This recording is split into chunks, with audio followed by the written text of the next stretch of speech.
approcher, la lumière est mon sauveur. Je ne crains rien. Il est mon rempart et mon ferme soutien. De qui pourrais-je avoir peur? Shalom. Nous avons aujourd'hui la croquette biblique numéro 93, tirée de Job au chapitre 10, le verset 21. Il y est écrit: avant que je m'en aille, pour ne plus revenir dans le pays des ténèbres et l'ombre de la mort.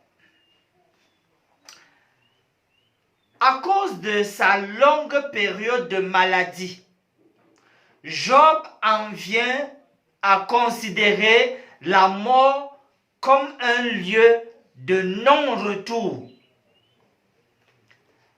La maladie change tellement de choses.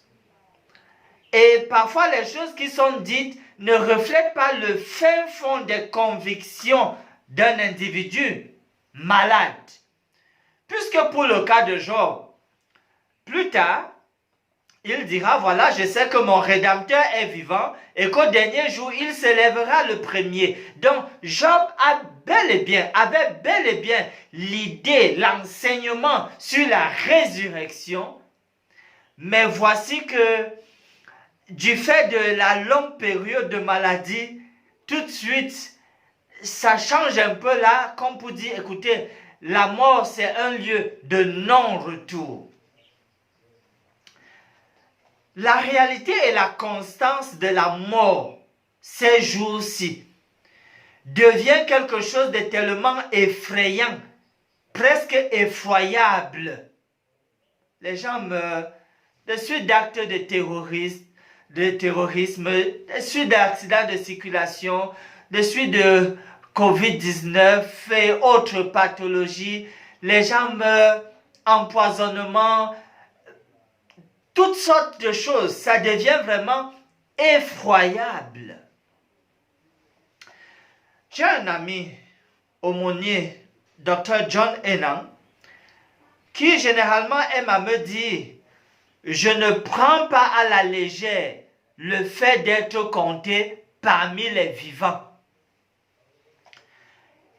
Il avait été très malade, une situation tellement critique. Par la grâce de Dieu, il en est sorti et depuis lors, c'est une expression qu'il chérit tellement. Je ne prends pas à la légère d'être compté parmi les vivants. J'ai personnellement aussi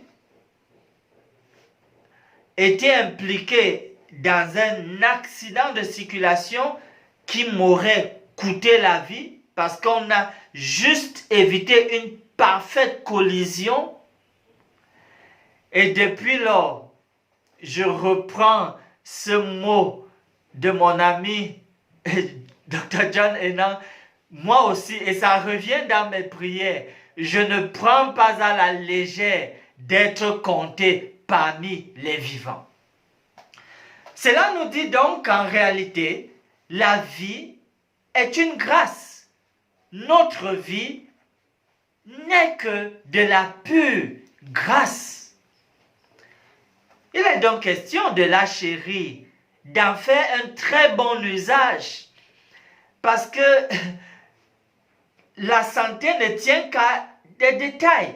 Le déclin, ce n'est qu'une affaire de détails.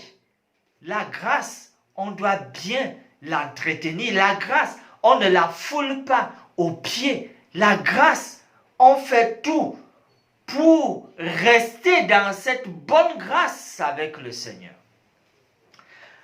Pour cela, parole de bénédiction que je voudrais utiliser pour vous, maintenant en guise de promesse aussi, pour vous dire, 2 Corinthiens chapitre 13, verset 13, c'est mon souhait et c'est le souhait de Dieu pour vous.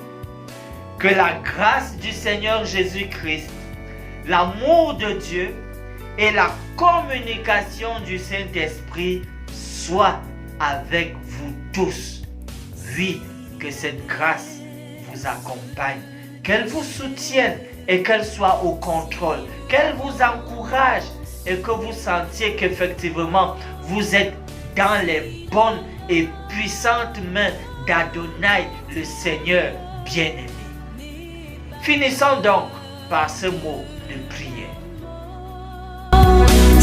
Adonai, notre Seigneur bien-aimé, nous te remercions pour ta grâce, la grâce de la vie et d'être compté parmi les vivants. Nous te remercions pour ta protection tout au long de cette année en cours. Nous nous consacrons à toi pour le reste de l'année.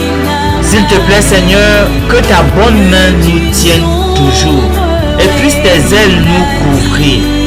S'il te plaît, garde-nous dans ta faveur, maintenant et pour toujours. Nous prions dans le puissant nom de Jésus. Amen.